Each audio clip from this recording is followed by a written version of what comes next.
ડભોઈમાં કાળઝાળ ઉનાળાની શરૂઆત થતાં જ ઠંડક આપતા લીંબુ હવે સામાન્ય માણસના ખિસ્સા દઝાડવા લાગ્યા છે। ડભોઈના શાકભાજી માર્કેટમાં લીંબુની આવક ઘટતા ભાવમાં તોતિંગ ઉછાળો જોવા મળ્યો છે। જે લીંબુ માર્ચની શરૂઆતમાં ₹40 પ્રતિ કિલો મળતા હતા તે હવે ₹145 થી ₹150ના આસમાની ભાવે વેચાઈ રહ્યા છે। ભાવમાં સીધો 200%થી વધુનો ઉછાળો।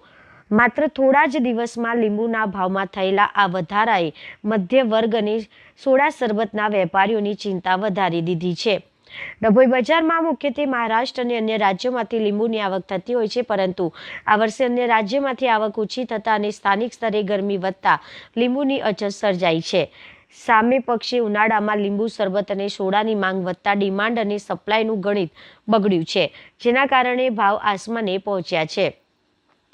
હૃદયના સ્વાસ્થ્ય અને બ્લડ પ્રેશરને નિયંત્રિત રાખવામાં ગુણકારી છે। વાળમાંથી ખોડો દૂર કરવા અને વાળને રેશમી મુલાયમ બનાવવા માટે લીંબુ અક્સેર છે।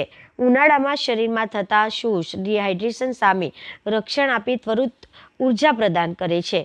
રસોઈનો સ્વાદ પણ ફીકો પડી ગૃહિણીઓના જણાવ્યા મુજબ દાળ શાક કે અન્ય વાનગીઓમાં લીંબુનો રસ ભળતા જ સ્વાદ બમણું થઈ જાય છે, પરંતુ હવે ₹150ના ભાવે લીંબુ ખરીદવા સામાન્ય પરિવાર માટે મોંઘા સાબિત થઈ રહ્યા છે।